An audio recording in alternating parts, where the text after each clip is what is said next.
Hola, Angelina, ¿me escucha? Sí, señor. Listo, ¿empezamos tres o esperamos unos 5 minuticos mientras se conectan? Espere unos minuticos mientras se conectan otros. Les pedimos disculpas a los que ya están.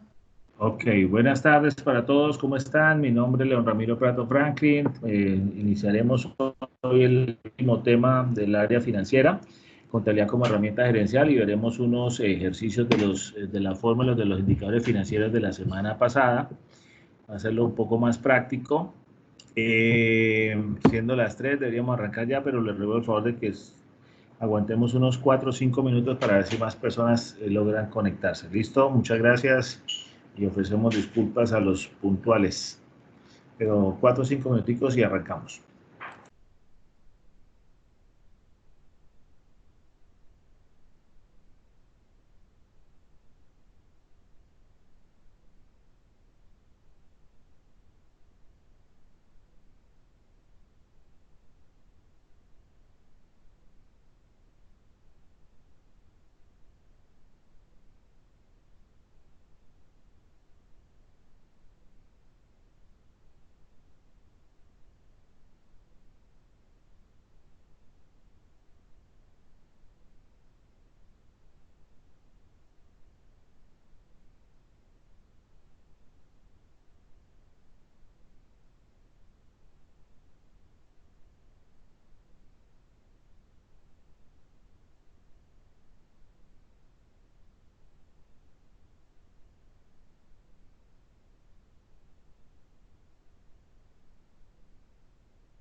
Bueno, iniciamos. Muy buenas tardes para todos.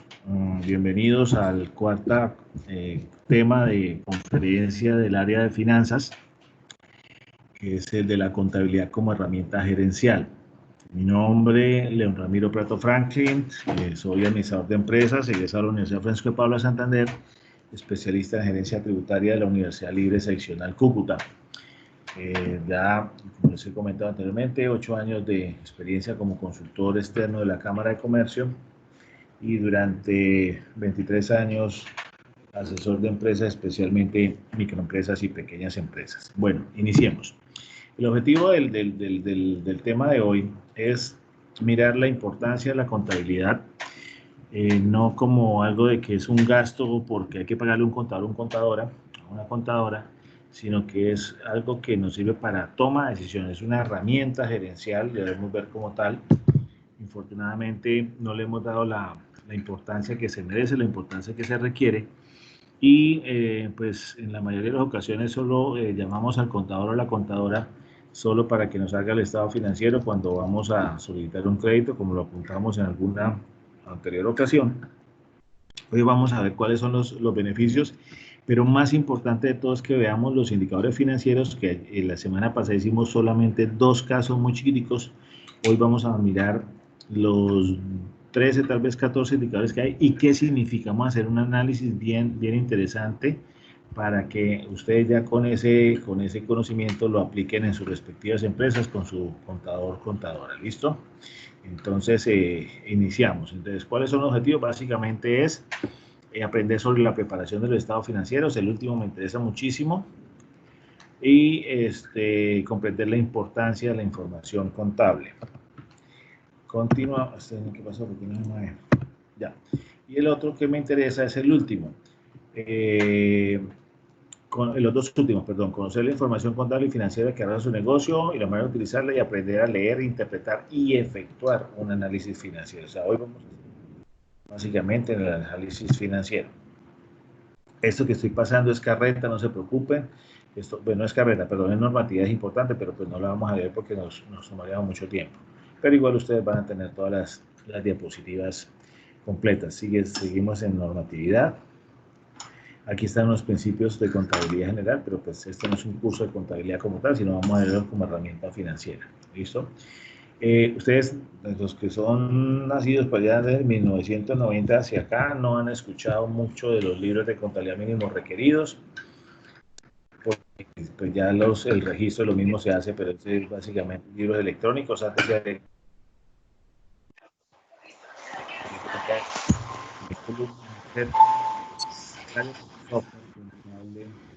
los imprime, los edita, los genera. Pero igual pues hay que registrarlos ante la Cámara de Comercio, porque al hacerlo así nos sirven como elemento de prueba. Cuando tengamos alguna discusión con algún comerciante, con algún agente económico, o si es que la DIAN nos inicia un proceso, un expediente, para que la contabilidad nos sirva como elemento de prueba, pues obviamente que debe estar registrados esos libros en Cámara de Comercio. Por eso es muy importante estar formalizados, estar registrados en la Cámara de Comercio debidamente. Recordemos que hasta este próximo 3 de julio tenemos el plazo para hacer la renovación del registro mercantil. La semana pasada vimos un estado financiero de propósito general y de propósito especial. Vimos los de propósito general, el balance general o estado de situación financiera, y el estado de resultados o antiguo estado de pérdidas y ganancias. Y la semana pasada también, si mal no recuerdo, vimos el estado de flujo de efectivo. ¿Listo? El estado de cambio y patrimonio en la situación financiera, pues ya son para empresas más grandes. Y tenemos el estado financiero consolidado. ¿Listo? Que es el que se utiliza cuando hay un grupo económico, cuando una persona tiene 3, 4 más negocios, 3, 4 más empresas, se unen para saber cuál es el estado real financiero de esta persona o de este ente económico. Es un caso como, por ejemplo, una persona que tenga un hotel, pero al mismo tiempo tiene un chircal, por decir algo, o al mismo tiempo tiene una empresa de vigilancia. Entonces, esos 3 estados financieros deben sumarse para saber cómo es el estado financiero consolidado. Se presenta cada empresa aparte y después se consolidan y se acumulan los 3 estados financieros, y ya sabemos cómo es la situación financiera de esa persona natural o jurídica que puede tener varios negocios al tiempo. Y ahí lo dice: presenta estados financieros básicos de una matriz y sus subordinadas como si fueran los de una sola empresa. los de un ente dominante y sus dominados. Si lo hacemos a nivel global, pues podemos hablar del Grupo Empresarial Antioqueño, antiguamente denominado Sindicato Antioqueño, Grupo Aval, por ejemplo, que ellos se presentan de cada empresa sus estados financieros particulares y después presentan el estado financiero consolidado. ¿Para qué sirve un estado financiero de propósito especial que vimos la semana pasada? La estructura muy sencilla, el estado de resultados del estado de situación financiera o antiguo balance general. Para satisfacer necesidades específicas, como son informes, perdón, de propósito especial, como son informes exclusivos solicitados por la Asamblea o la Junta Directiva, solicitados por entidades de vigilancia y control. Algunas empresas, cuando superan un tope de activos, deben presentar estos estados financieros a la Superintendencia de Sociedades. En el caso de algunas entidades sin ánimo de lucro, si son cooperativas, pues a la Superintendencia de Cooperativas del sector solidario, ¿ya? Otras, como las entidades de servicios públicos, pues la presentan a la Superintendencia de Servicios Públicos y así sucesivamente. Las IPS, CPS presentan a la Superintendencia de Salud. Entonces son ya muy específicos y son obligatorios porque tienen que presentar unos reportes a estas superintendencias u organismos de control. El día de hoy, por ejemplo, se vence el registro para solicitar la permanencia o calificación de empresas, de contribuyentes del régimen tributario especial. Ahí están las entidades sin ánimo de lucro, corporaciones, fundaciones. Hasta hoy es el plazo para presentar la solicitud de calificación de permanencia en este RTE, Registro de Tributación Especial. Esto es normatividad, no la vamos a leer. La ley MIPYMES, esta ley MIPYMES, pues aquí está un poquito desactualizada, tiene 9 años de desactualización. La próxima sí me encargo cuando les envío la tabla ya actualizada con los salarios mínimos del 2020. Pero lo importante es mirar, una microempresa tiene hasta 10 empleados y tiene activo hasta 500 salarios mínimos. Podríamos estar hablando de que si un salario mínimo está cercano a los 900.000 pesos al millón, estaríamos hablando de unos 450 millones de pesos aproximadamente de activos totales brutos. Y hasta 10 empleados. La pequeña empresa tiene de 11 a 50 empleados y va de 500 un salario mínimo hasta 5.000, es decir, hasta 10 veces más, serían 4.500 millones de pesos de activos totales. Y la mediana empresa tiene de 51 a 200 empleados y tiene de 5.001 hasta 30.000 salarios mínimos mensuales vigentes. Estamos hablando de unos 27.000 millones de pesos aproximadamente. ¿Listo? Hasta de 16.000, pero porque son valores de 2011. Continuamos. ¿Quiénes son los interesados en la información financiera realmente? Pues hay varios interesados en esta información. Hay varios interesados en esta información. Pues obviamente que en primer lugar, y los más interesados pues son los inversionistas, que son los que aportan el dinero, los que arriesgan el dinero en un negocio, en una empresa, y obviamente quieren tener una rentabilidad y que esa rentabilidad pues les permita que se les devuelva o se les reintegren esas inversiones que hicieron a través de dividendos, ¿listo? Cuando tengan utilidades. Las juntas directivas, porque son los que le dan los informes o responden ante la asamblea de accionistas. Los socios y dueños, por lo general en Cúcuta pues somos muy reacios a societis. La societis no nos gusta mucho, algunos por experiencias propias, otros por experiencias de familiares.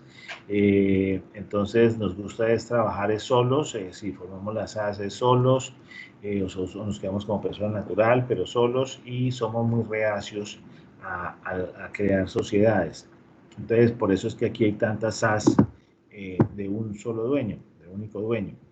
Y pues obviamente que ese socio único dueño es el que se convierte en Zoilas, es el que vende, soy la que vendo, soy la que produzco, soy la que compro, soy la que cobro, y eso a veces hace que se dificulte el proceso de escalamiento, de crecimiento de la empresa.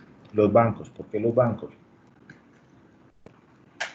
Porque los bancos requieren que la información financiera de sus clientes esté actualizada año a año, Y obviamente si vamos a solicitar un crédito, pues los bancos deben saber cuál es la situación financiera de la empresa. Y por eso lo solicitan con sus notas a los estados financieros, firmados por el representante legal de la empresa o el contribuyente y firmados por el contador o revisor fiscal según sea el caso. Yo les decía la semana pasada, ojo, si vamos a solicitar un crédito y les di una plantilla, que yo estoy seguro que la hizo llegar Angelina, donde había una plantilla donde simplemente se digitaban los datos del crédito y él automáticamente calculaba el perfil del crédito, las cuotas fijas, cuánto abonaba capital, cuánto le pago de intereses, etcétera.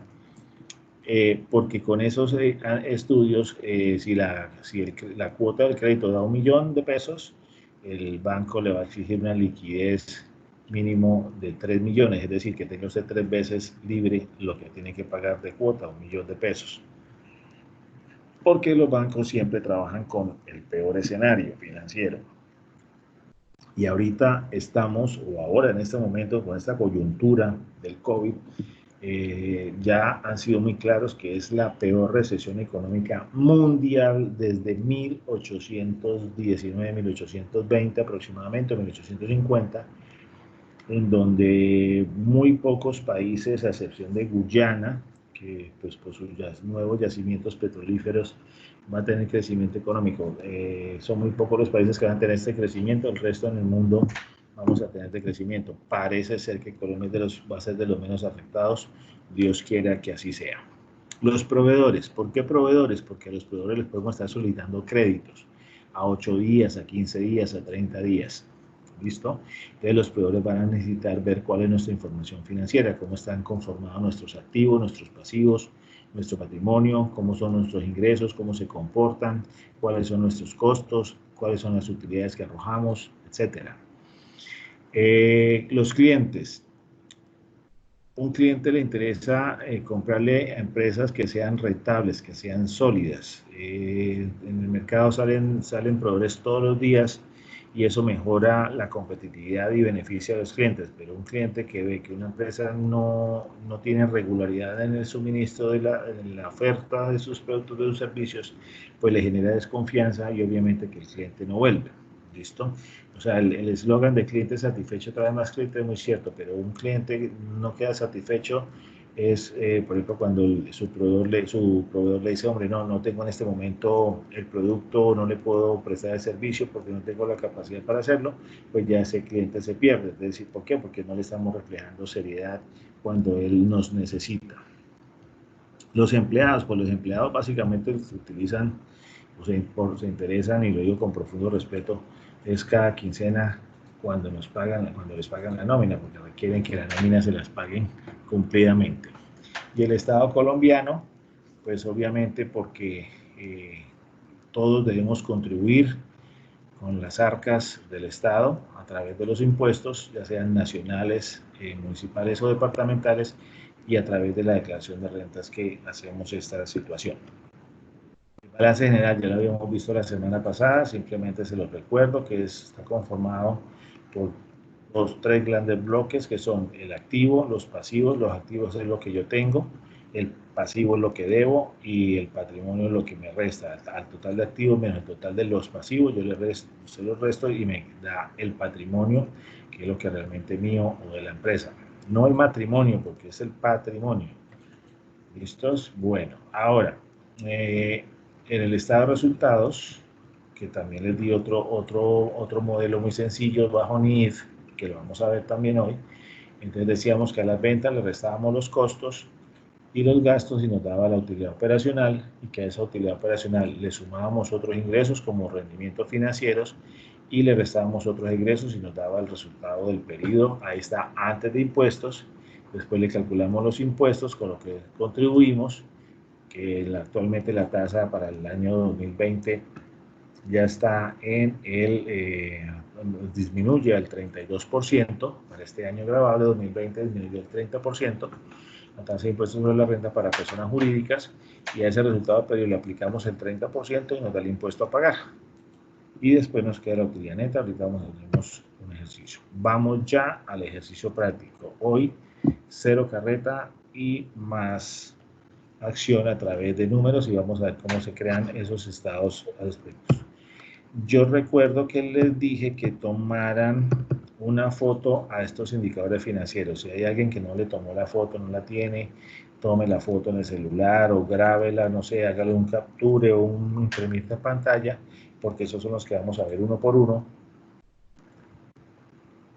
tomando un juego de estados financieros. Me avisan si ya hicieron el capture, el imprimir pantalla, ya le tomaron la foto, para poder yo irme a las hojas de Excel y empezar a hacer los ejercicios. ¿Listos?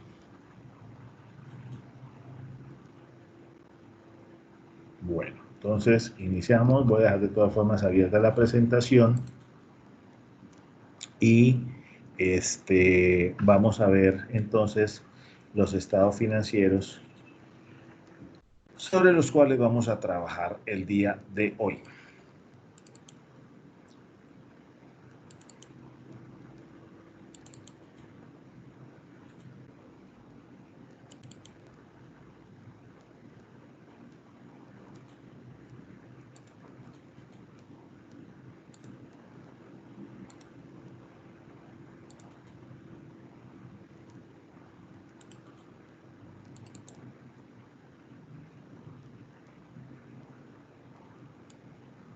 Bueno, aquí vemos unos estados financieros. No sé si los alcanzan a ver, Angelina, ¿usted los alcanza a ver ahí? Todavía no se ve. ¿No se ve? Bueno, entonces ya los comparto, ya voy a mirar cómo los compartimos acá. Compartir. Entonces, aquí ya está. ¿Ahora sí los ven? Parece que está cargando. Ya. Ok. Dice el nombre de la compañía, estado de resultados. ¿Estamos de acuerdo? Bueno, entonces, aquí hay un ejemplo de un estado de resultados.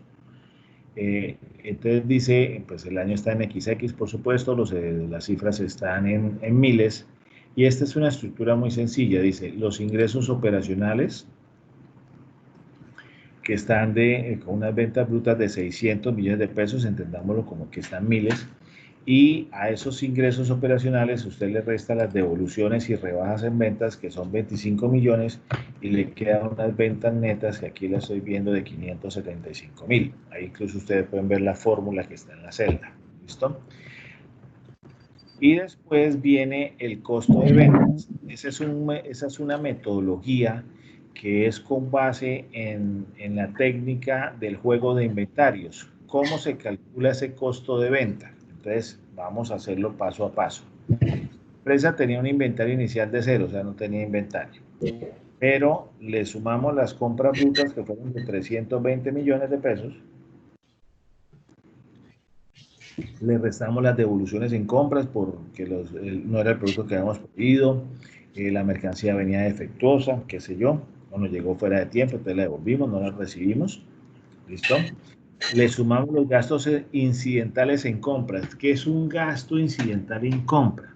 Y es muy interesante este término, gasto incidental en compras. Por ejemplo, el flete, cuando nuestro proveedor nos lo envía, nosotros le decimos envíelo por TCC, por dar un ejemplo, y el flete nosotros lo pagamos aquí contra entrega. Ese flete, obviamente, es un costo adicional a ese inventario que estamos adquiriendo, que estamos comprando. Por lo tanto, hace parte del costo de la venta de la mercancía. Aquí la recomendación es que esos ítems adicionales, como los fletes, etcétera, los incluyamos como un costo adicional, no los dejemos aparte, porque entonces si los dejamos como un gasto aparte en el aire, no lo incluimos dentro del costo de la mercancía, pues no estamos siendo honestos con el costo real del producto y podemos estar teniendo una rentabilidad que no es una rentabilidad mentirosa. Aquí en este caso son 20 millones de pesos. Y eso nos da la mercancía disponible para la venta. Ahí está la suma, dice, a los 320 le resto los 30 devoluciones, me daría 290, más los gastos incidentales entre compras que se convierten en un mayor costo, me quedaría una mercancía disponible para la venta de 310 millones de pesos.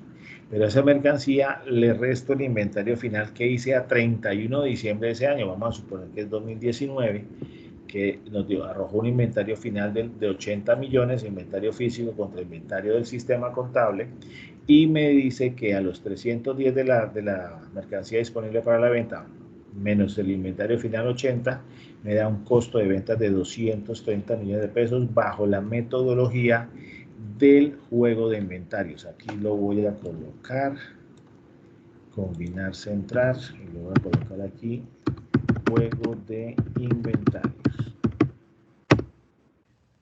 Y le decimos que me lo ajuste. Y ahí está. Si lo quiero que sea más bonito, entonces yo le digo aquí que me haga una alineación y que me lo haga centrar y la vertical centrar. Y ahí me queda el juego de inventario y se lo pongo en amarillo. ¿Listo? Así se les va a enviar la información. Entonces, esa es la metodología del juego de inventario, donde a las compras le resto las devoluciones, le sumo los gastos inherentes, le resto el inventario final y me da el costo de ventas. Hasta ahí, entonces, tendríamos una utilidad bruta en ventas de 345 millones de pesos. Vamos a hacer lo siguiente. La semana pasada alcanzamos a ver 1 o 2 de rentabilidad.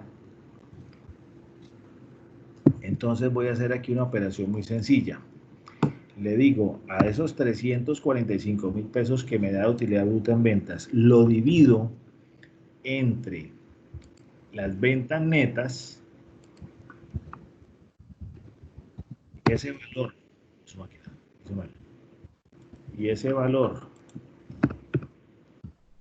le aplico, lo multiplico por 100 o lo configuro como porcentaje, entonces me dice que la utilidad bruta en ventas es del 60%. Quiere decir que si las ventas netas son el 100%,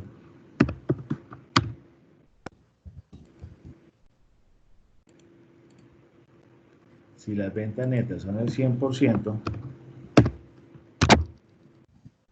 y lo estamos dejando 100%, la utilidad bruta en ventas me da un 60%, pues quiere decir que a 100 yo le resto el costo de ventas, lo divido entre las ventas netas también, que es el referente para todas las cifras que vamos a trabajar. Entonces, eso nos da que el costo de venta es del 40%. Entonces, fíjese, 575 millones de ventas menos 230 mil de costo de ventas me da 345 millones. Esos 345 millones, ahora yo quiero saber cuánto es en porcentaje. Entonces yo le digo, al 100% que son las ventas netas, le resto el 40% que son los costos de ventas, quiere decir que tengo una utilidad bruta o rentabilidad bruta del 60%. Quiere decir que por cada 100 pesos que vendo, me quedan 60 pesos de utilidad bruta. ¿Para qué necesito esa utilidad bruta? Para poder absorber, cubrir los gastos operacionales y los gastos no operacionales que se generan en la empresa, que vamos a ver cuáles son. Entonces, hasta aquí vamos súper chéveres porque estamos vendiendo a muy buen precio, muy buenas ventas y los costos no llegan ni a la mitad, los costos de ventas. Vamos a ver si esa rentabilidad bruta nos alcanza para este caso a cubrir todos los costos y gastos. Entonces decimos, a esa utilidad bruta en ventas debemos restarle los gastos operacionales. Entonces tenemos acá gastos de seguros, sueldos, cesantías, o sea, gastos laborales y gastos varios de operación. Estos son básicamente los gastos operacionales que tiene la empresa, muy sencilla. Fíjese que de pronto no hay arriendos, puede ser que esto sea una empresa, incluso ya sea online, podría ser. Y eso nos da unos gastos operacionales de 129 mil. Dividimos esos 129 mil que son gastos, que son negativos, los dividimos entre el referente, que son los ingresos netos, tenemos que dividir entre los ingresos netos, y eso nos da que esos gastos operacionales nos representan el 22.4% de los ingresos. Quiere decir que por cada 100 pesos que yo vendo, utilizo, consumo, necesito 22 pesos con 40 centavos para cubrir gastos operacionales. ¿Listo? Entonces, esto me está significando que a los 22.4 le sumo los 40 del costo de venta, quiere decir que ya esa rentabilidad del 60% se me disminuye. ¿Listo? Después me dice, tengo unos ingresos no operacionales de arrendamientos de 80.000 y egresos no tengo, afortunadamente para este caso. Y me dice a su vez que tengo una utilidad neta antes de impuestos de 296.000.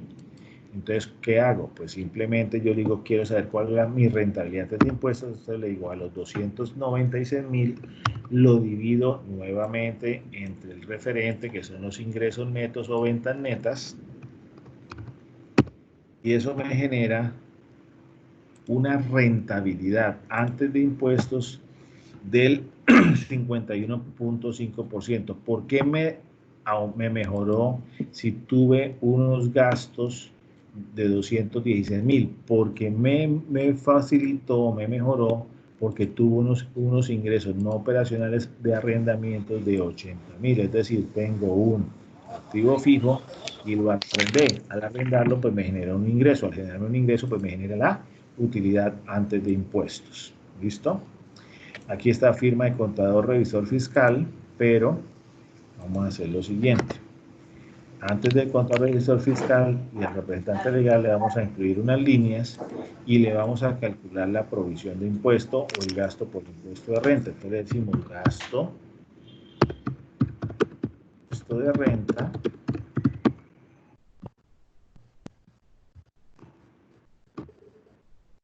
es igual a la utilidad antes de impuestos. Le dije que la tarifa del impuesto de renta para las personas jurídicas era del 32%, el 0,32.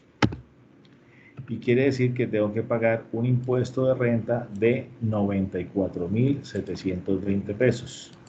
Y me daría una utilidad neta, resto a los 296, le resto a los 94.720 y me daría una utilidad neta de 201.280 pesos. ¿Qué significa esa utilidad neta o rentabilidad? La utilidad neta es en pesos. 201.280. ¿Qué significa rentabilidad neta? Vamos a calcularla. Quiere decir que por cada 100 pesos que yo vendo, me queda una utilidad o rentabilidad neta de 35. Por cada 100 pesos que vendo me quedan 35 de utilidad neta, o sea, ya después de impuestos. Y aquí lo que estoy diciendo es que esta es una empresa súper rentable, seguramente es una empresa, puede ser es comercial, donde no tiene mayores gastos en su estructura, como lo acaban de ver, ¿listo? Y lo que están observando es que tiene una utilidad muy importante, muy interesante del 35%. La semana pasada me preguntaban, ¿cuál es un referente, un porcentaje de utilidad neta adecuado? Yo les decía, menos del 10% es bastante baja, porque un CDT hoy en día genera una rentabilidad con cero riesgo del 4.5%. Entonces hay que mirar que ojalá pase esa utilidad neta que estamos aquí calculando de 35%, sobrepase, voy a resaltarla, sobrepase ese porcentaje del 10%, para que si el día de mañana un inversionista quiere hacer parte de nuestro negocio, pues vea que es interesante. Les hablaba también la semana pasada del famoso programa de los tiburones, que he visto la versión de Colombia y de Estados Unidos, donde ellos lo primero que preguntan es rentabilidad bruta y rentabilidad neta, es decir, después de impuestos, porque ellos ahí determinan cuánto se demoraría el retorno de la inversión que ellos pudieran hacer a ese emprendedor. Lo mismo preguntan los bancos. Entonces un banco cuando ve una rentabilidad neta del 35% dice, wow, este negocio es bueno. ¿Listo? De pronto a veces si es tan bueno, pues se preocupan, ¿no? Porque aquí somos como que los polos extremos. Si, si el porcentaje es inferior al 7%, entonces la empresa no va a tener con qué pagarnos. Y si tenemos una rentabilidad neta del 35% y ese negocio está demasiado bueno, ese porcentaje está muy alto, entonces ¿qué es lo que está pasando? Así somos los colombianos. Palo porque bogas, palo porque no. Entonces aquí es como que ni tanto que queme santo, ni tampoco que no lo alumbre. Entonces mire que en estos cálculos tan sencillos ya estamos haciendo, determinamos ahí 3 tipos de rentabilidades. La rentabilidad bruta en ventas, 60%, muy buena. Tuvimos una rentabilidad antes de impuestos del 51.5%, y con el gasto del impuesto de renta tuvimos una rentabilidad se nos disminuyó a un 35%. Entonces, por cada 100 pesos que vendemos, nos quedan 35. ¿Esos 35 los puede disponer los accionistas? No. Los accionistas deben, primero que todo, por ley, efectuar las reservas legales. La reserva legal dice la norma que deben por cada disponer un 10% hasta que cubran el 50% del patrimonio. 280 usted lo multiplica por el 10%. ¿Qué hice yo? ¿Qué pasó? ¿Qué hice? ¿Qué despiché? El uso compartido está deshabilitado. ¿Qué hice ahí? Ya. Por el 10% y No me se ve, da 20.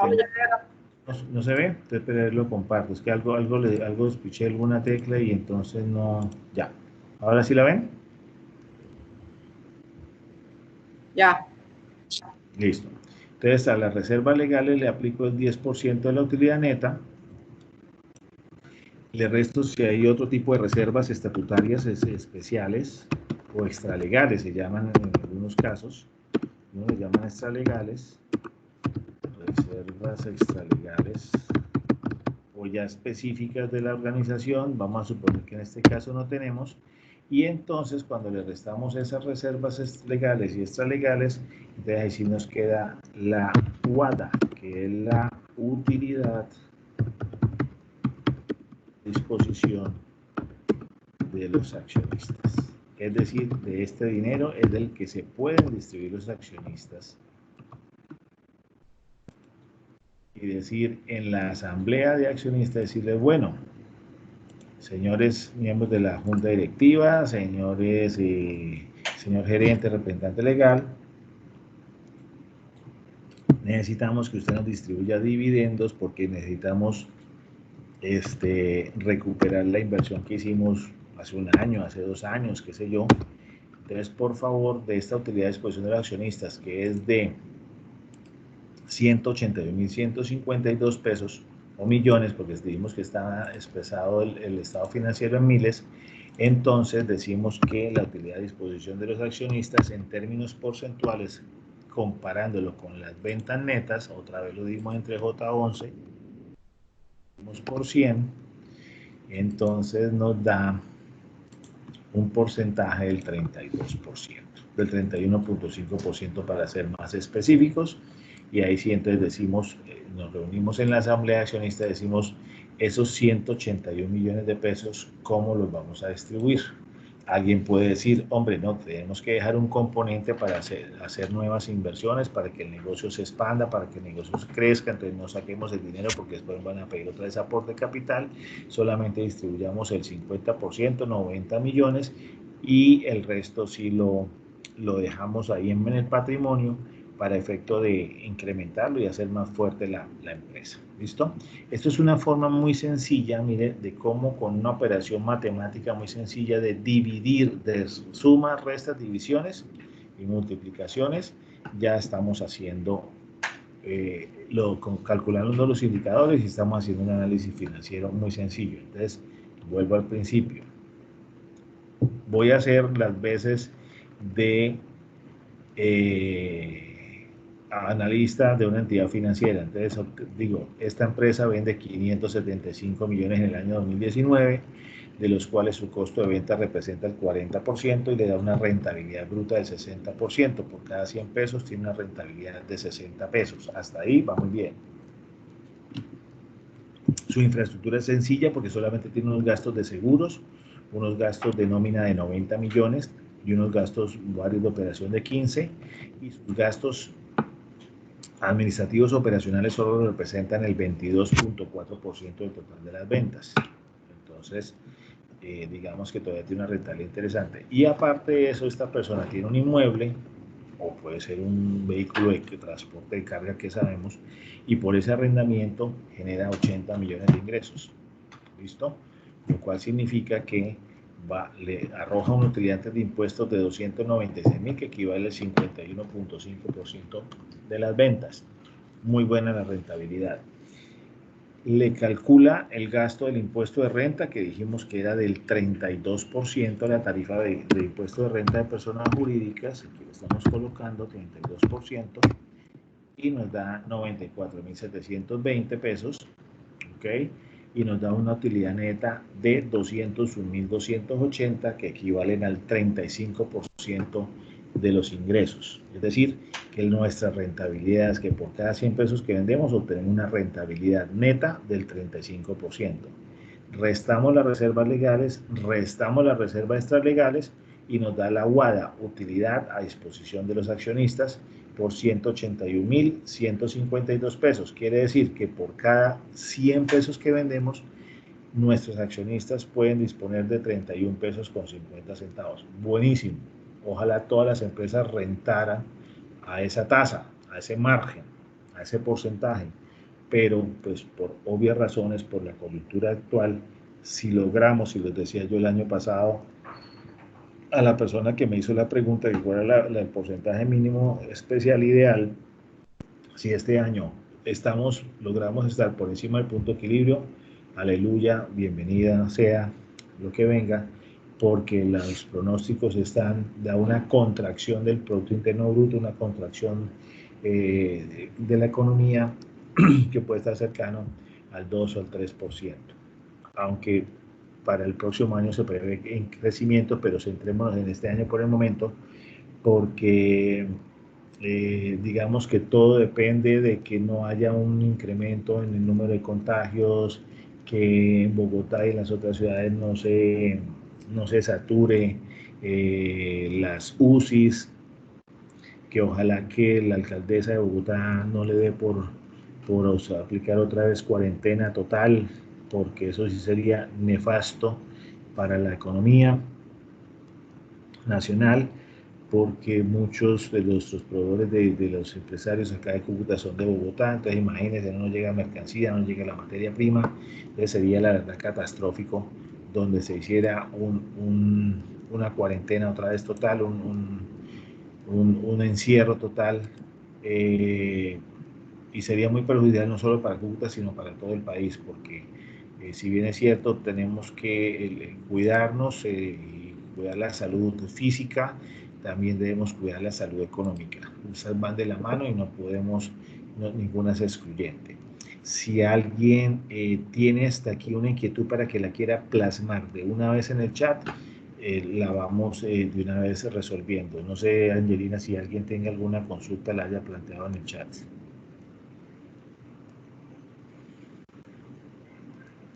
Si no, continúo entonces. Yo no veo por ahí todavía. Estoy viendo el chat de la reunión. Una de dos, o fue muy claro o no entendieron. Si no entendieron, pues chévere, porque los confundí. Y si los confundí, pues chévere. Bueno, entonces, hasta aquí, digamos que es la forma de mirar qué tan rentable, o sea, qué porcentajes de rentabilidad nos dan, las diferentes rentabilidades que podemos calcular, ¿listo? Y qué significa cada porcentaje que hemos determinado o calculado ahí. Bueno, vamos a ver entonces ahora el balance 1 o estado de situación financiera, como lo quieran llamar, con corte a diciembre 31 de ese año, puede ser 2019 si lo quieren tomar. Entonces aquí me dice que en activos tiene en caja 25 millones, en bancos 70 millones, por consiguiente tiene un total de activo disponible, otros lo llaman efectivo equivalente de efectivo, que eso es como se denomina ahora, de 95 millones de pesos, que tiene unas cuentas por cobrar de 160 millones. ¿Qué significa esas cuentas por cobrar? Que le estamos vendiendo a los clientes a crédito y los clientes no nos han pagado todo. Algunos nos deben 160 millones de pesos. Esto de deudas malas estimadas, el nombre es muy coloquial, pero lo hicimos a propósito. ¿Qué es una deuda mala? Que es una deuda de difícil cobro, una deuda que de pronto nunca nos paguen. Y se estima que está en el orden de los 6 millones de pesos, es decir, que esa platica se perdió. Estamos diciendo, de esos 160 millones, señores, lo más probable es que 6 millones no se recuperen, se pierden. El cliente ya no existe, se declaró en quiebra o en insolvencia económica, hemos enviado cartas, escritos y nos devuelven la correspondencia, ya le escribimos al correo electrónico, no responde, llamamos al celular, manda fuera buzón, listo, ya hicimos todo el proceso con un abogado, no lo consiguió, no hay forma, a pesar de que tenemos un título valor que la factura, pero no hay cómo ubicarlo. Ya hemos hecho todo el proceso, todo el seguimiento, listo. Antes había una figura hace muchísimos años, creo que hasta 1991, que fue la constitución que prohibió, que fueron los famosos chepitos. Si alguno es de mi edad o un poco mayor, pues se acordará de esa figura coloquial, pero era muy incómoda, los famosos chepitos que iban y le armaban escándalo al deudor. Y entonces le gritaban, oiga, pero Pérez, vaya y páguele a Juan Palote, no sea mala paga, no sé qué, con la plata, etcétera, etcétera. Eso, a Dios gracias, ya se acabó. Entonces, como no hay forma de recuperar esa cartera, entonces se estima, o sea, hace una provisión de cartera irrecuperable de 6 millones de pesos. Y tiene un inventario final de 80 millones.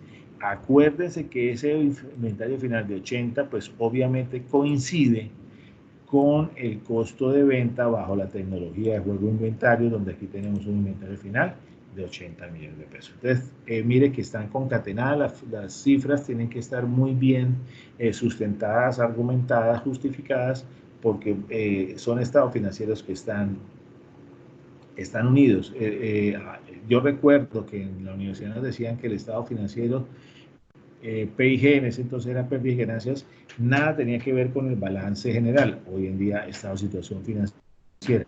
La experiencia me ha demostrado todo lo contrario, que todas las cifras están debidamente interrelacionadas. Y aquí hay una muestra. Los 80 millones de inventario final en el juego de inventarios, pues obviamente que debe ser la misma cifra de 80 millones de inventario final en el balance. Esta empresa tiene muebles y enseres, bastantes, y mire que tiene una depreciación acumulada de esos muebles y enseres. Quiere decir que los muebles y enseres que le costaron 230 millones producto de la depreciación, del uso y goce de la cosa, pues ya no valen 230, sino que ya se han depreciado en 60 millones, luego valen 170 como valor neto.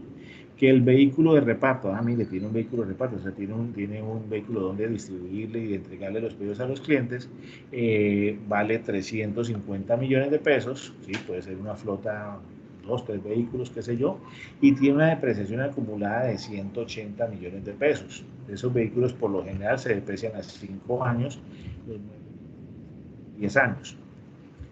Quiere decir que ya los vehículos valen a duras penas la mitad de lo que costaron.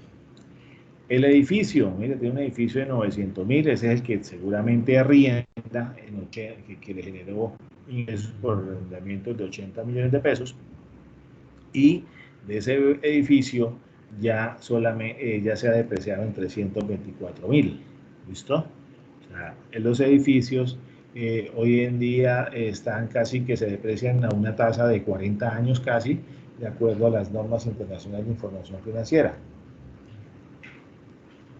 Es lógico, un edificio era absurdo que se depreciara fiscalmente antes a 20 años, porque pues vamos a hacer una pregunta. El solo hecho ¿de qué? El solo hecho, por ejemplo, alguna pregunta, ¿cuántos años tiene el edificio de la Cámara de Comercio en Milina? ¿Usted sabe? Por lo menos desde unos, ¿qué es? 50, 55 años más o menos. No sé. ¿No sabe? Debe ser como la edad suya, o un poquito más, no sé. Pero desde que tengo uso de esa razón, ese edificio existe. Y yo tengo 55 años, o sea que debe tener mínimo unos 50, ¿cierto? ese edificio está incompleto. ¿Qué es lo que le han hecho? Unos mantenimientos, unas mejoras internas en los pisos, y fíjese que el edificio está, pues, digamos que intacto, ¿cierto? Entonces, a través de las normas internacionales de información financiera, esos años de qué? Esos años de vida útil, años de vida útil de los inmuebles aumentó para efectos fiscales prácticamente al doble, porque pues no tiene ninguna justificación que un inmueble a los 20 años ya valga cero en libros, cuando tiene un valor comercial. ¿Listo? Entonces, eso fue uno de los cambios que generan las normas internacionales de información financiera. Entonces, tiene unos activos fijos de 916 millones de pesos. Entonces, recordemos que la semana pasada veíamos el famoso capital de trabajo, que decía que era igual al activo corriente menos el pasivo corriente. ¿Cuáles son los activos corrientes acá? Los voy a señalar con azul. Entonces, voy a hacer la suma del activo disponible o el efectivo o equivalente al efectivo más este otro activo corriente, que son los H12, H17, son los 329.000. Este activo corriente es el que le voy a restar posteriormente el pasivo corriente. Aquí lo estoy señalando en azul. Este activo corriente de 329.000 es el que le voy a restar el pasivo corriente para hallar el capital de trabajo, que lo vimos la semana pasada. La fórmula lo explicamos, pero no hay cómo verlo usando números. ¿Listo? Este activo fijo que lo voy a colocar en verde es el activo que tengo, que no es para venderlo, sino que lo utilizo para el soporte de las actividades propias de mi negocio, los muebles y enseres, el vehículo de reparto, mira ahí lo dice, y ese edificio que de pronto no tengo ahí mi establecimiento de comercio, pero con ese edificio genero unos ingresos que, como lo vimos en el PIG o esta de resultados, me genera unos ingresos por arrendamientos de 80 millones de pesos. Ahí está, ¿sí ves? Entonces, 80 millones. ¿Tiene algún activo? Sí, señor. Ahí está el edificio que me genera esos ingresos no operacionales. Perfecto. Y hay unos activos diferidos de los cargos diferidos por seguros. ¿Qué significa eso? Por lo general, cuando se adquiere una póliza de seguro, y obviamente aseguro no solo la mercancía, estos inventarios final de 80 millones de pesos, sino que también aseguro todos estos activos fijos que están acá, pues eso tiene un valor, pero por lo general las pólizas de seguro se adquieren a un año, entonces se paga la prima en un solo, en efectivo en la primera cuota, por decirlo así, y lo vamos definiendo en el tiempo en los siguientes 12 meses, por eso hay unos activos diferidos. ¿Listo? Ahora vamos entonces a pasar al pasivo. Vamos a ver qué debe la empresa. Entonces, recordemos que decíamos que los activos eran aquellos derechos que se tenían por acciones del pasado, de los cuales esperábamos beneficios económicos futuros. Cuando yo compro unos inventarios, pues espero que esos inventarios me generen unos beneficios económicos futuros. ¿Cuáles son? Pues unos ingresos. Y con base en esos ingresos, pues obtengo unas utilidades. ¿Listo? Este señor o este contribuyente, persona jurídica o natural, compró un edificio, en este caso vimos que era una jurídica, compró un edificio y está buscando beneficios económicos futuros. ¿Cuáles? Son ingresos por arrendamiento. ¿Listo? Esta empresa tiene un pasivo de obligaciones bancarias de 125 millones de pesos, cuentas por pagar seguramente a proveedores de 50 millones de pesos, cesantías acumuladas por pagar. Recordemos que a partir de la ley 50 de 1990, todas las cesantías se calculan, se liquidan a 31 de diciembre de cada año y se consignan el 14 de febrero del año siguiente en el fondo de pensiones que el empleado tiene a su elección. Entonces, esos 90 millones de pesos, la deuda se salda cuando se les consignen a los fondos de pensiones o a Colpensiones, según sea el caso.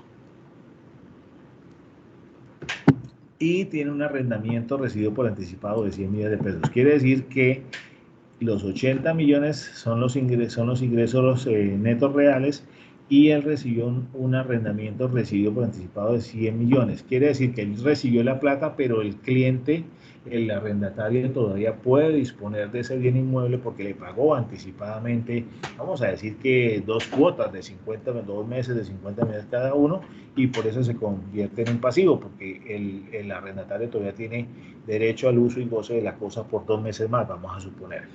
Esta empresa tiene un pasivo corriente de 365 millones de pesos. Entonces, ¿y qué es el mismo total del pasivo?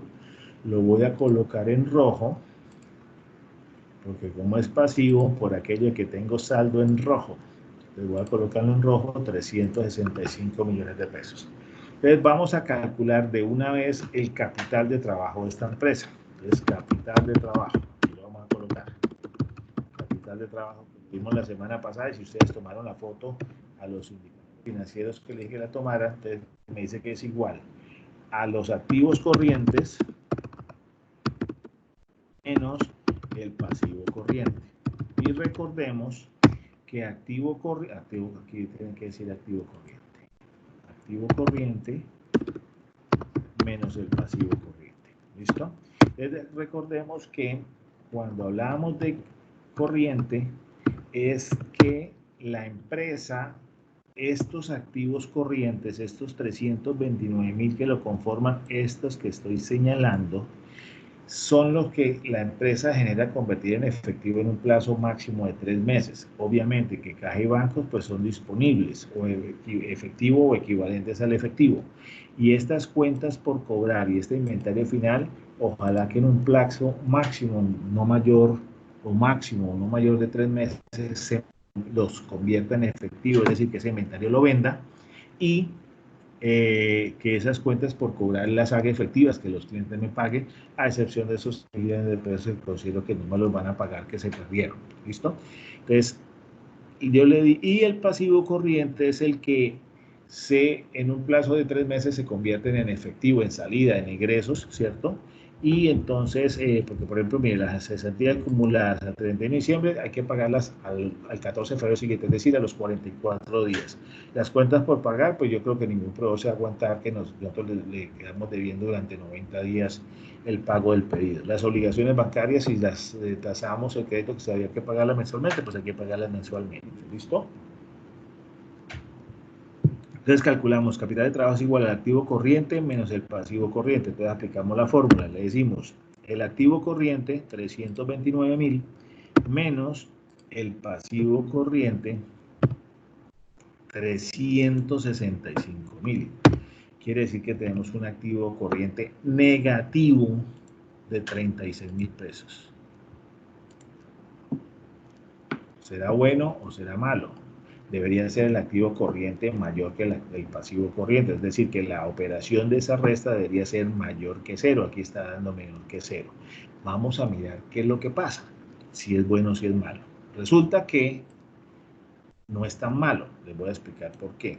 Porque tenemos unos arrendamientos recibidos por anticipado de 100.000. Es decir, el arrendatario nos pagó por adelantado los 100.000 pesos. Los debemos, pero no los debemos.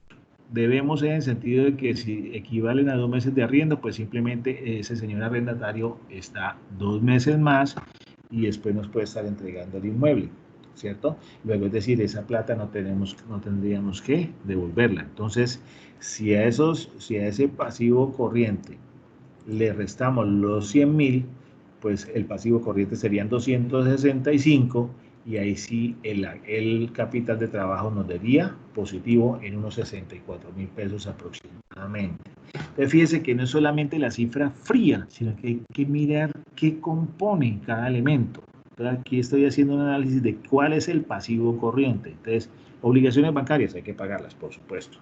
Las cuentas por pagar, obviamente, porque no vuelve a confiar en mí, no vuelve a despachar. Las cesantías acumuladas, por ley tengo que pagarlas. Si no las pago el 14 de febrero, tengo que pagar por cada día de demora un día de salario. Es terrible. Pero mire que el arrendamiento recibido por anticipado es una plata que le debemos, es lo que le estamos debiendo son los meses de permanencia que él nos está pagando por anticipado, pero el dinero ya lo tenemos en el bolsillo, ya lo tenemos en el banco, ya lo tenemos disponible en caja, y con ese dinero podemos comprar activos corrientes, podemos comprar mercancías, podemos comprar productos para vender, ¿sí ven?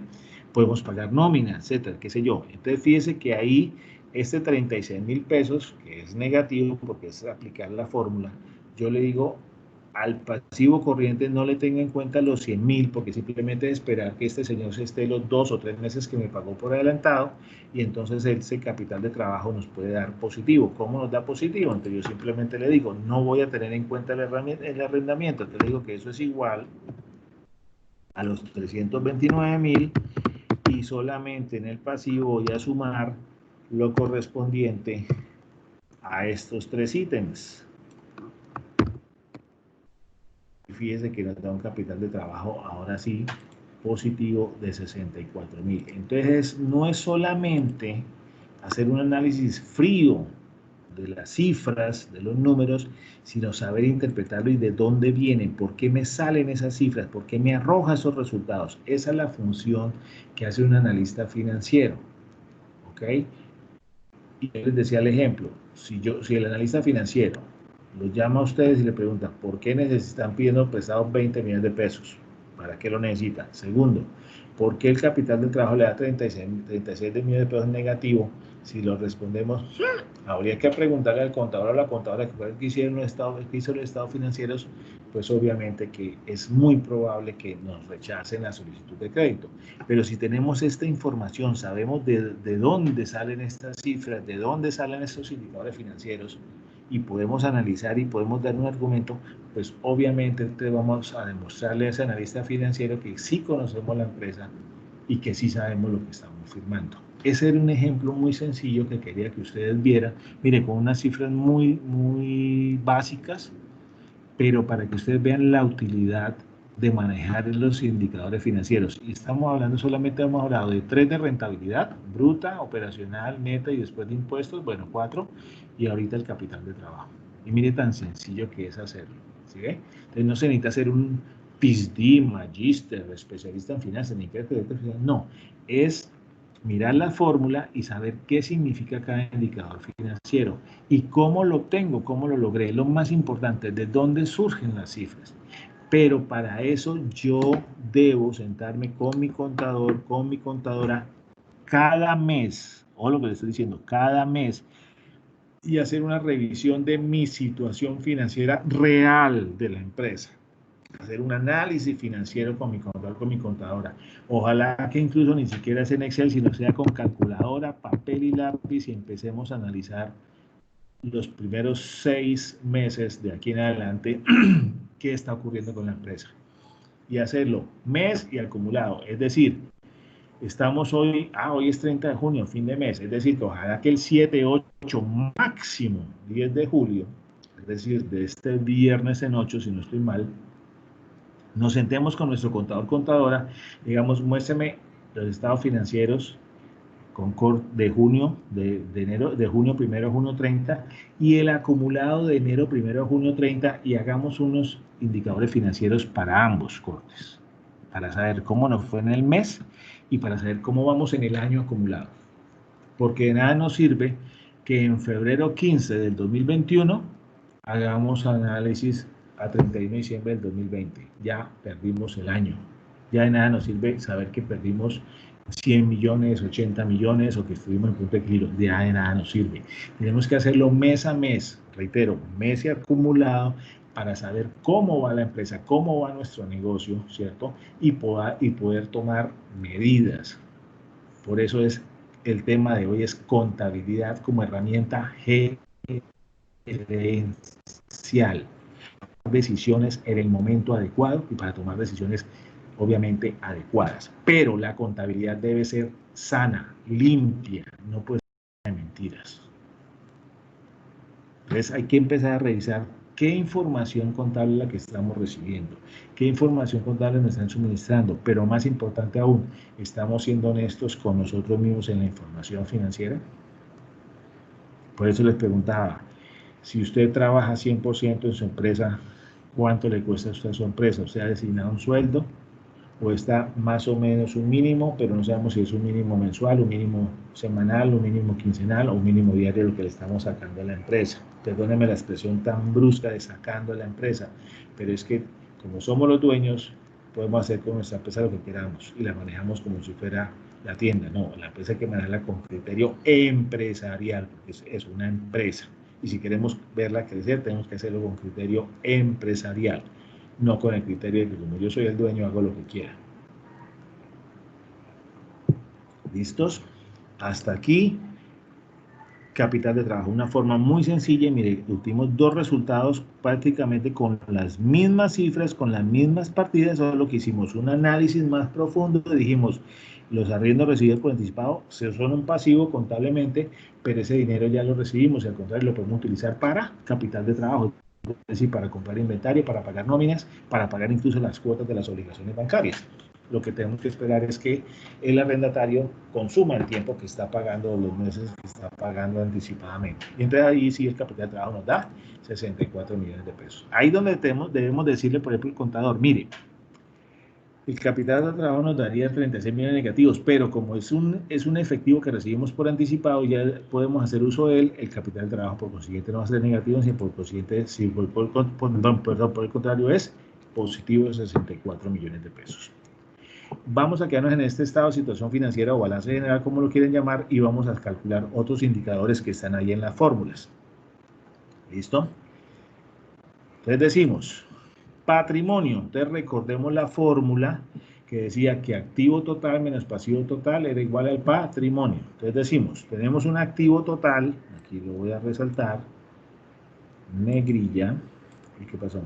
De 1.325.000 o 1.325 millones, como lo quieran denominar, un total pasivo, vamos a ponerlo en amarillo, de 365.000 pesos. Quiere decir que a 1.325.000 le resto 365.000, me tiene que dar un patrimonio de 960.000. Vamos a ver si es cierto. Entonces hacemos aquí el comparativo, la demostración. Le digo, total de activo, 1.325.000 menos total de pasivo, y aplicamos la ecuación contable y nos da 365. ¿Qué pasó acá? Total de activo, perdón, discúlpeme. Hice mal la fórmula, perdón, hice mal la operación, les ofrezco mis disculpas. Total del activo menos total del pasivo, perdón, ahora sí, qué pena, 960.000, y verificamos. Ahora miramos este total de patrimonio que lo compone. Capital, es decir, el capital inicial más lo que lo hayamos incrementado, 500 millones de pesos. Las reservas que yo le hablaba, las reservas legales, reservas estatutarias, que las miramos en el PIG, y la utilidad del ejercicio, 296.000. Mire que estos 296.000 deben coincidir con los 296.000 que tenemos acá, pero esa es la utilidad antes de impuestos. ¿Qué ocurre? Que ustedes dirán, bueno, pero ahí está incompleto porque usted dice que hay que calcular el impuesto de renta, que hay que calcular la utilidad neta, las reservas legales, reservas extralegales. ¿Qué ocurre? Que es ahí cuando se presenta la asamblea de accionistas donde se toman esas decisiones. Entonces, bueno, tenemos una utilidad antes de impuestos de 296.000, ahí están reflejados. Entonces, señores, asamblea de accionistas, junta directiva de asamblea de accionistas, a eso tenemos que restarle el gasto del impuesto de renta y nos queda una utilidad neta de 201 millones de pesos. Pero tenemos que restarle las reservas legales, obviamente por norma, por ley, el Código de Comercio del 10%, y ya tenemos 128. Y la utilidad a disposición de los accionistas de 181 millones de pesos. Se somete a consideración las propuestas de los diferentes accionistas. Distribuimos dividendos todos, el 50%, el 40%, vamos a dejar uno remanente, vamos a capitalizar todos como todas esas utilidades, vamos a incrementar el capital, autorizado, suscrito y pagado. ¿Qué vamos a hacer? Ahí es donde empieza la asamblea de accionistas a tomar las decisiones. En el caso nuestro, ¿qué es lo que ocurre? Que por lo general, lo dije al principio, las empresas son SAS de un solo accionista, yo con yo. Entonces no nos reunimos, no hacemos esa asamblea de accionistas, porque es que yo dueño cito al accionista que soy yo a una asamblea de accionistas conformada por yo. Sí, perdóname que sea tan, como tan brusco, tan coloquial en el ejemplo que estoy dando. Es ¿para qué hago eso? Pues yo soy el dueño de la empresa, yo hago lo que quiera con las acciones, con las utilidades, perdón, entonces yo las agarro todas para mí, ¿listo? Pero no dejamos esa acta formal que es muy necesaria porque el día de mañana, cuando la entidad financiera o la Cámara de Comercio nos pregunte, cuando radicamos los estados financieros, diga, oiga, ¿usted por qué tiene un capital tan elevado? Ah, no, es que las utilidades yo las dejé ahí, en el patrimonio, pero ¿dónde las reflejó? Ah, no, es que mire, las reflejé aquí en reservas. Y por eso capitalicé utilidades y por eso se me incrementó el capital.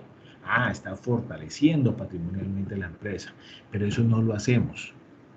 Y no lo hacemos primero por desconocimiento, segundo por pereza o desidia, porque como soy yo el único dueño, el único accionista, yo manejo todo, yo soy la que vendo, soy la que compro, soy el que despacho, soy el que entrego pedidos, etcétera, etcétera, etcétera, por dar un ejemplo, entonces pues no veo necesidad de hacer eso, porque yo no tengo por qué rendirle cuentas a nadie, si la empresa es mía. Pero el problema se presenta es cuando yo voy a solicitarle un préstamo al banco, cuando voy a solicitarle un crédito a un proveedor, ¿listo? Ahí se me empiezan a presentar inconvenientes, ¿ya? Cuando un cliente me dice, muéstrame los estados financieros, porque es que no es bueno venderle a todos. El proveedor tiene que asegurarse que su cliente es sólido, es solvente, tiene liquidez. Y aunque usted no lo crea, los proveedores se aseguran de que sus clientes tengan con qué pagarle los pedidos. Eso no es que, ay, que tal cliente me llamó y qué chévere, vamos a despacharle. No, ¿quién es? ¿Qué estado financieros tiene? ¿Cómo está la situación financiera de la empresa? ¿Qué utilidades arroja? ¿Tiene su contabilidad organizada, sí o no? Porque es que no es soltarle la mercancía a cualquiera, eso es despacharle un pedido, una mercancía a un cliente que sepamos quién es, que tiene una contabilidad organizada, que presenta declaración de renta, que es formal, porque si no ese cliente en cualquier momento se nos vuela. Y mire que aquí estamos diciendo que en el balance, en los activos del total de cartera, 6 millones de pesos se pierden. Y vamos a hacer un cálculo más, todavía más certero. Y le demuestro la relación que tienen las cuentas del balance o estado de situación financiera con las cuentas del estado de resultado. Lo voy a hacer aquí aparte. 6 millones dicen que se pierden. Deudas malas estimadas. O sea, la cartera está P3, picha, podrida, putrefacta, que no la recupera nadie, ni el abogado más prestigioso la recupera. Si yo esos 6 millones lo divido entre los ingresos que tuve en el año, que fueron 575 millones de pesos, ¿listo? Estoy diciendo que esos 6 millones de pesos representan el 1% de las ventas. Eso es un poquitico más, el 1.04%. Dejémoslo en el 1% de las ventas. Quiere decir que usted le está diciendo a su proveedor, al banco, al Estado, cuando presenta la declaración de renta, que por cada 100 pesos que vende, uno se pierde por razones de no cobro de la cartera. Peor aún, si usted no es el único dueño, ¿cómo le justifica usted a su socio que usted deja perder cartera del 1% de las ventas? Si yo soy coaccionista, o sea, soy el accionista número 2 de quien está presentando esta información, yo lo primero que pregunto es, ¿qué acción de cobro se hizo? No, ya se hizo y se buscó con el abogado y, no dicho, duramos 6 meses y no es posible. Bueno, pero ¿por qué esa cartera por qué esa cartera se perdió? ¿Por qué no se pudo cobrar?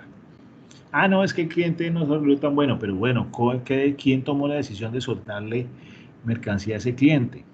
No, yo, porque el cliente me ha comprado y yo después yo había hecho 4 compras muy buenas y yo le solté mercancía, le despaché, pero esa sí no me la pagó. Y ustedes verificaron, preguntaría yo, o peor aún, preguntaría el analista financiero, pero ustedes, ¿qué metodología, qué parámetros tienen en cuenta para vender a crédito a sus clientes?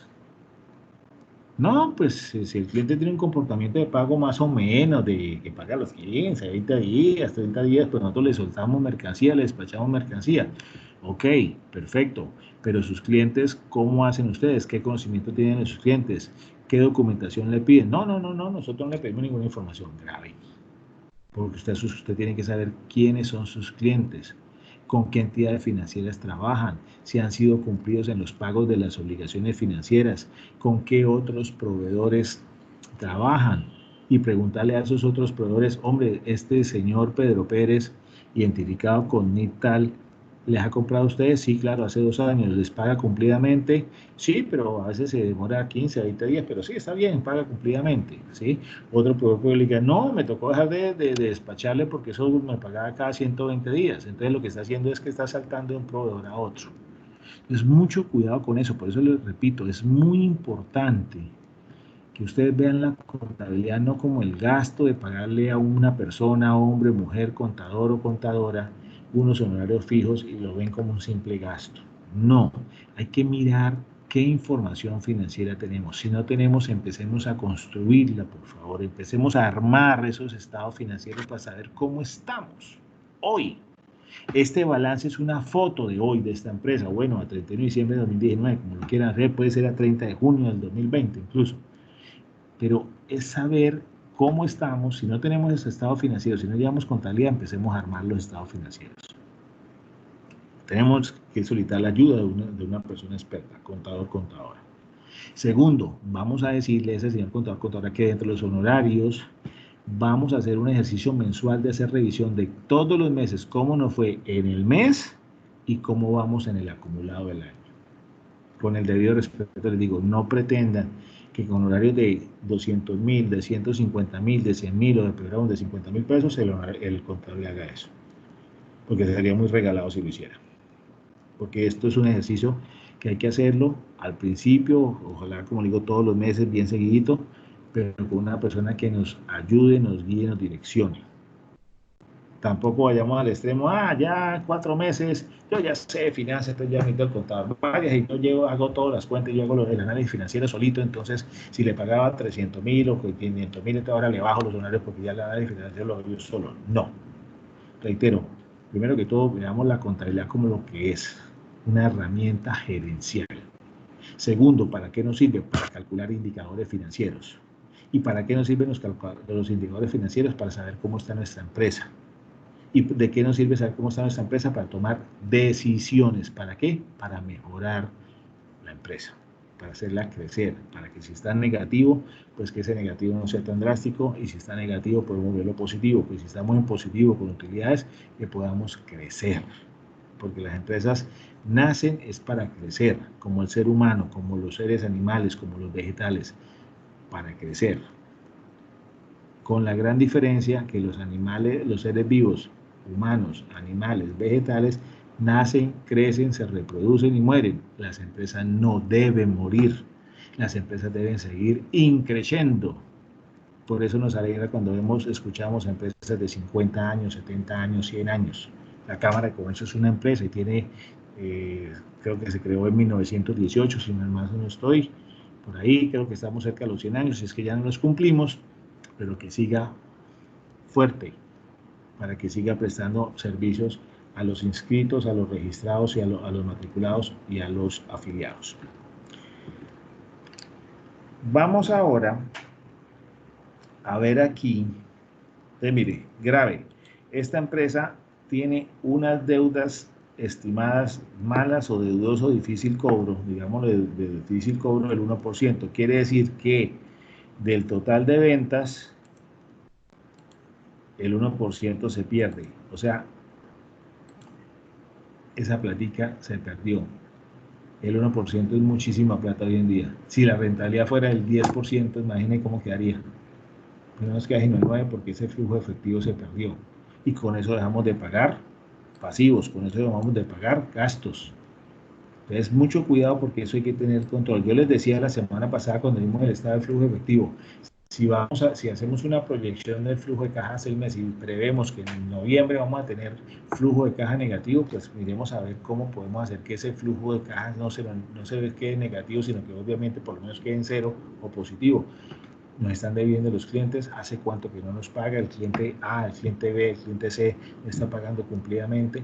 Por eso es que es muy difícil cuando yo solo hago todo, cuando yo soy solo o soy porque no voy a tener el tiempo para hacer esta revisión. Entonces simplemente es en el día a día, en el ajetreo, y no tengo tiempo para sentarme y analizar cómo está mi empresa y tomar decisiones adecuadas. Por eso la primera decisión que es, vamos a hacer un préstamo al banco, hay que pedir el sobregiro, o vamos a hacer un avance en efectivo con la tarjeta, o hagamos uso del cupo rotativo que tenemos, del crédito ese rotativo, y ya, tapamos el hueco. Pero después tenemos que cubrir la cuota del cupo rotativo, o la cuota, o el sobregiro total. ¿Listo?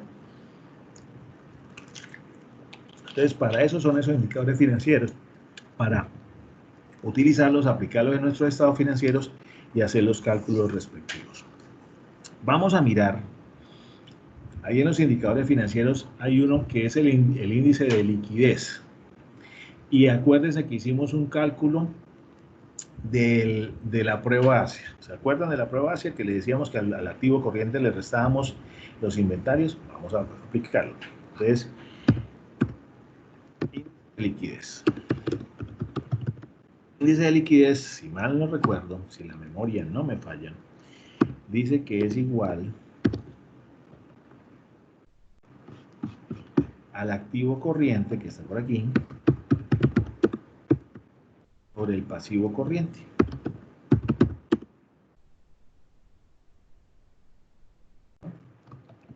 Y me dice que el activo corriente que yo tengo, aquí lo traigo 329.000, y el pasivo corriente, vamos a hacer esto, vamos a dejarlo por acá,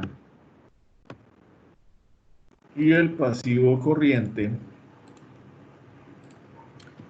vamos a traerlo desde acá con la fórmula, me dice que el pasivo corriente es de 365.000. Yo les decía que ojalá que esta operación nos diera mayor a 1. En este caso nos va a dar menor que 1 porque el numerador es menor que el denominador. Entonces le digo al activo corriente, lo divido entre el pasivo corriente y me da 0.9. Vale, con solamente dos decimales, 0.9. Quiere decir que por cada 100 pesos que tengo en el corto plazo, solo me alcanza para cubrir 90 centavos de pasivo. ¿Listo? Grave. Pero recuerden que dijimos que tenemos un pasivo que es un anticipo que nos dieron, es decir, que nos pagaron por adelantado los arriendos. Entonces, el arriendo, entonces le digo, sin el anticipo de arriendos. Entonces, sin el anticipo de arriendos, entonces yo le digo, a los 329.000 lo divido entre el pasivo corriente sin tener en cuenta los arrendamientos recibidos por anticipado, que son 265.000 pesos. Da 1.24. Fíjese que ya mejora la situación. Quiere decir que por cada peso que debo en el corto plazo tengo 1 peso con 24 centavos para cumplir, incluyendo como pasivo el anticipo del arriendo que nos dieron. Pues por cada peso que debo en el corto plazo solo tengo 90 para cubrirlos en el corto plazo. Entonces fíjese que qué tan importante es eso, porque vuelvo y reitero, si un analista financiero hace ese cálculo frío y solamente ve 0.90, pues va a decir, porque no tiene liquidez, no le alcanza para cubrir sus activos de corto plazo con lo que tiene, con los activos. ¿Sí ve? Entonces, mire lo importante de conocer la empresa, porque esto cambia completamente el panorama. Ahora imagínense la prueba ácida. Vamos a calcularla. Que dice que la prueba ácida es igual, aquí, activo corriente menos inventarios sobre el pasivo corriente.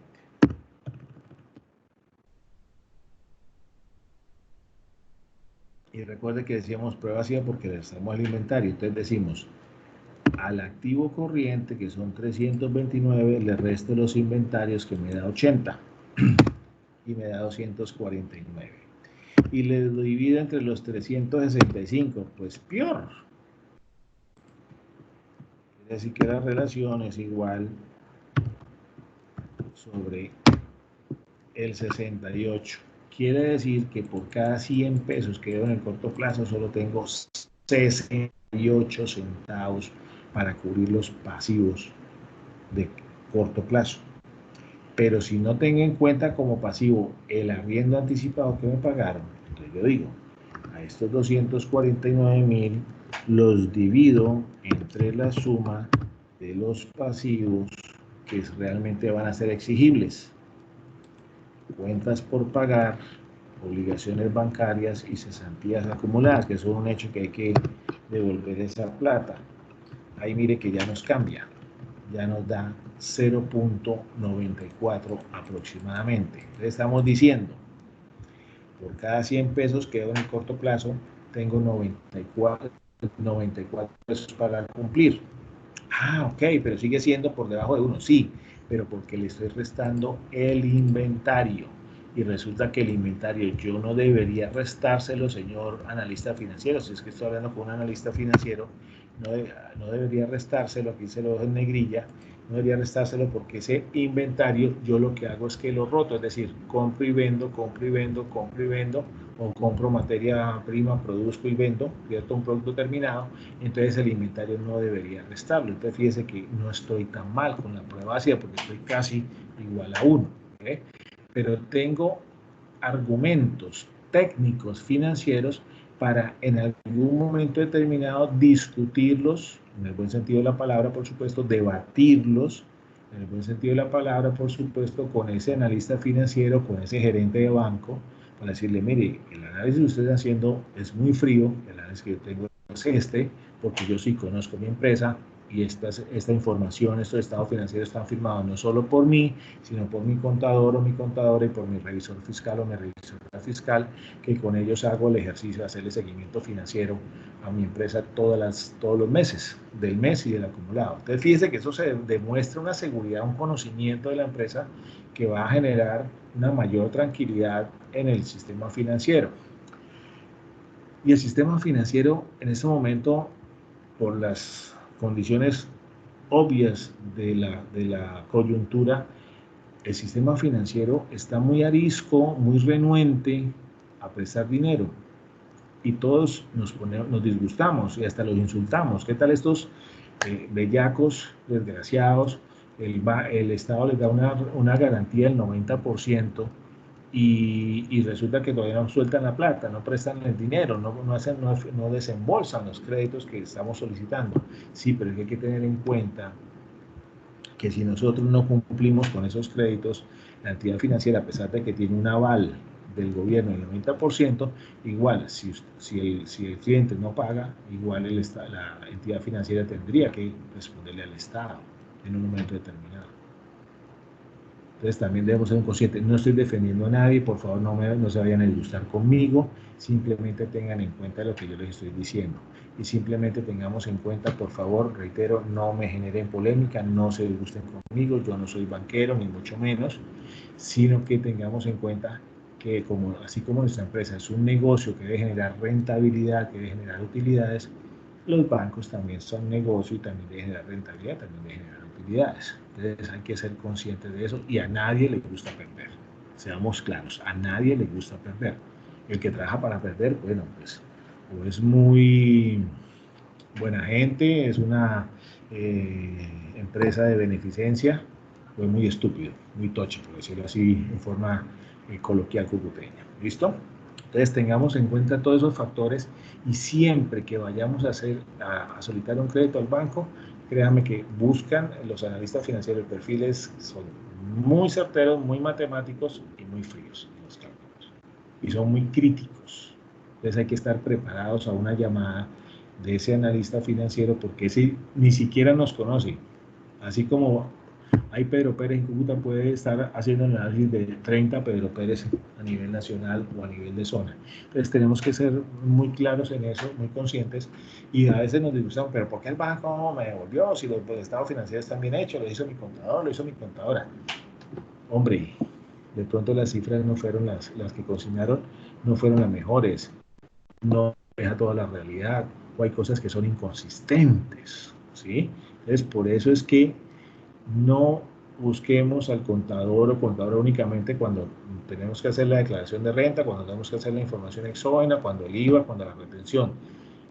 No, hay que tener a ese profesional todos los meses, cortes de estado financiero mensuales y acumulado el año para saber cómo va nuestra empresa y qué podemos mejorar, qué decisión debemos tomar para mejorar la posición financiera de la empresa. Vamos a mirar ahora cómo está la empresa en cuanto a posicionamiento de endeudamiento, nivel de endeudamiento. Vamos a hacer un cálculo muy sencillo. Entonces vamos a colocar el de endeudamiento. Nivel de endeudamiento. Entonces nos dice que el nivel de endeudamiento es igual al total del pasivo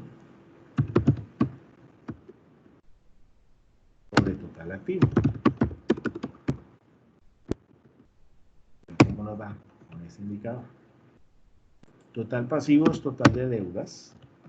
Decimos que el total de pasivo en este momento es de, según el balance o estado de situación financiera, decimos que el total del pasivo es de 365 millones, aquí está expresado en miles, sobre el total del activo, 1.325 millones de pesos.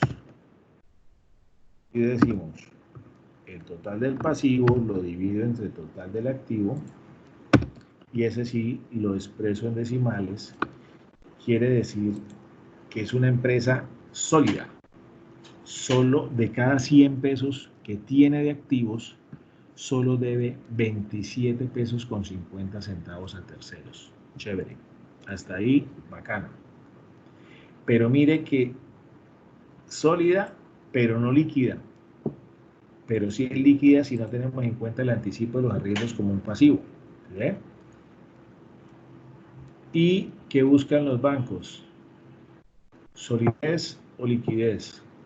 Ambas, pero hoy en día yo diría que en una relación de 75-25 buscan ambas, pero más importante la liquidez, es decir, que yo pueda demostrar al banco que tengo con qué pagar esa cuota producto de mi flujo de caja, producto de mi flujo operativo de compras-ventas, ¿cierto? De la operación del negocio, y que yo pueda con ese capital de trabajo que tengo, producir, vender, comprar, vender, qué sé yo, y que me genere el excedente para poder pagar esa cuota fija mensual durante 12, 18, 24, 36 meses, el lapso que sea.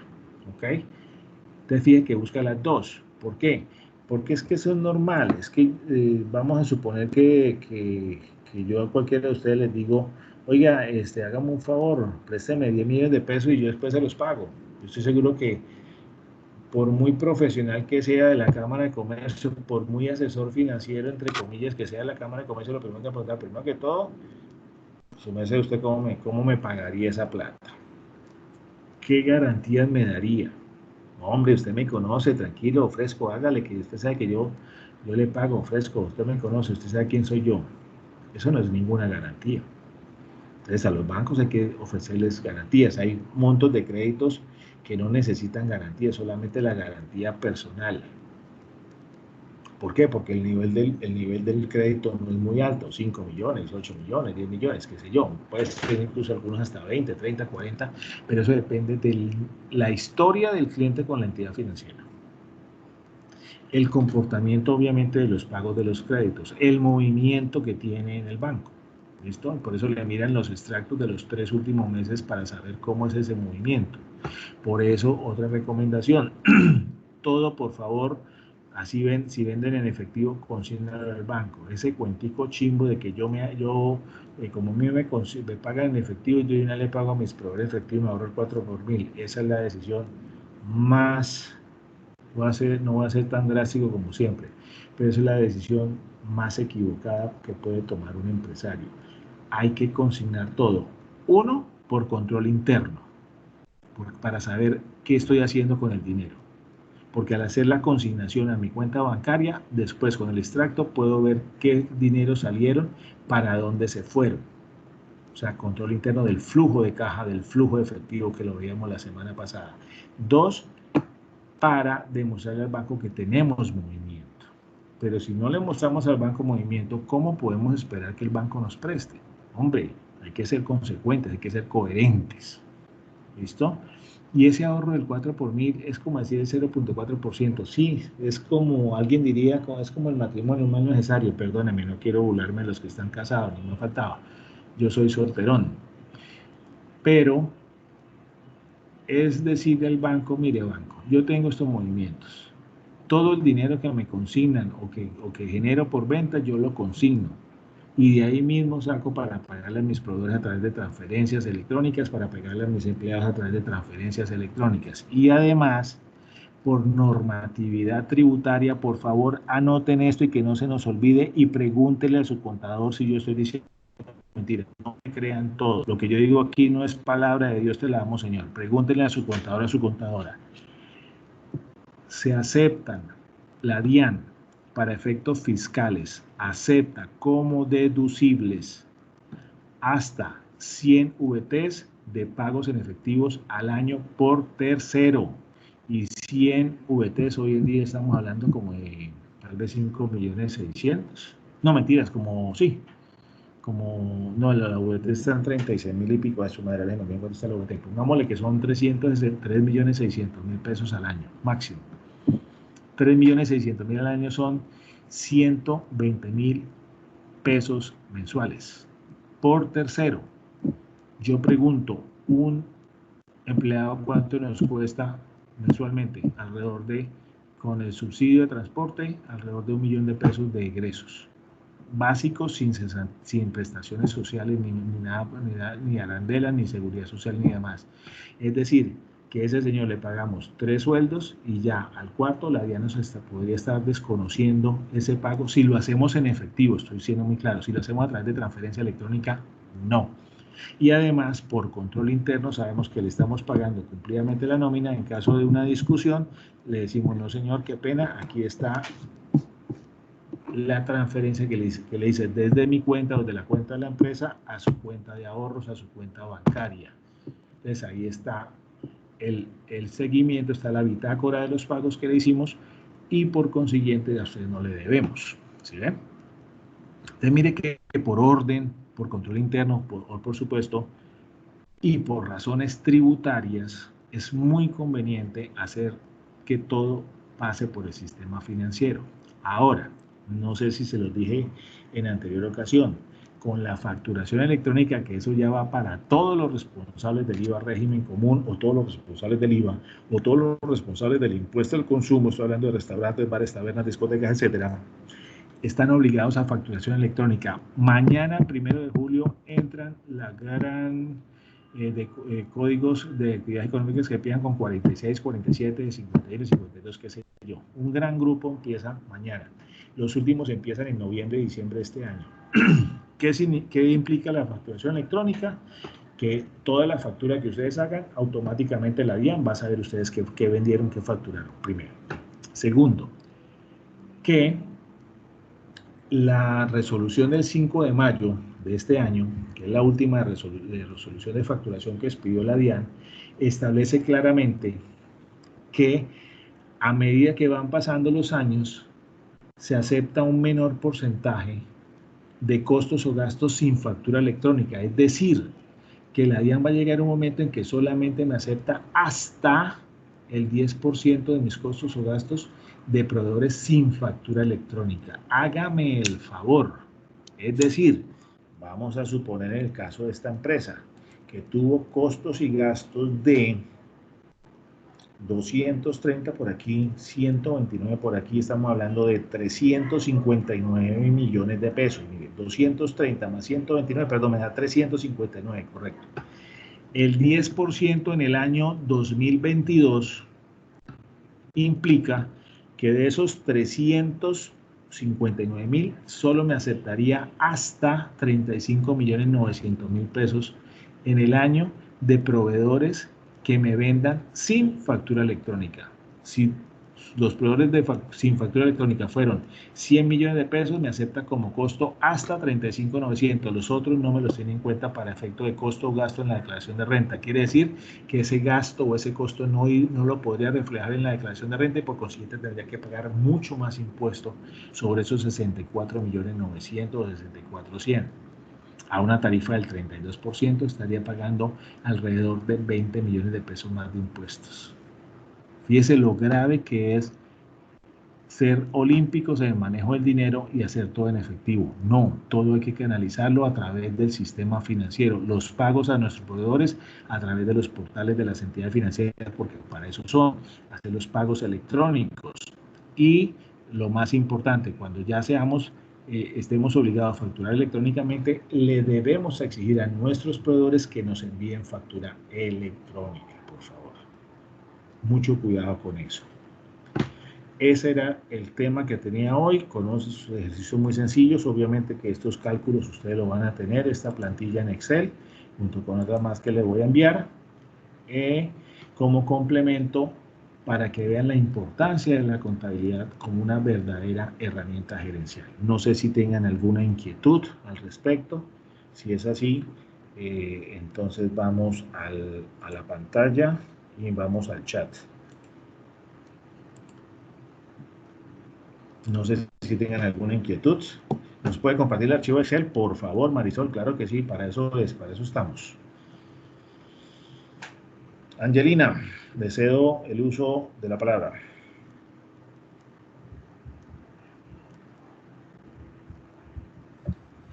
Están preguntando por los archivos, yo se los envío a los correos. Sí, claro. Usted me comparte las presentaciones y yo se los envío. Ya terminamos con esta última parte. Sí, yo le envío los estados, ese archivo ese, claro que sí, por supuesto, y obviamente las diapositivas en PowerPoint. Listo. No queda más sino agradecerle a los asistentes. Yo les voy a estar enviando toda la información. Mañana inicia un taller de modelo de negocio. Les voy a enviar la invitación para que se registren, los que quieran reestructurar su modelo de negocio. Y cualquier cosa que necesiten, no duden en escribirme a mi correo. Muchas gracias a todos y Dios me los bendiga. Gracias a usted, doctor León Ramiro. A usted, Angelina, por la invitación, muy gentil. Muchas gracias. A ustedes, muy amables.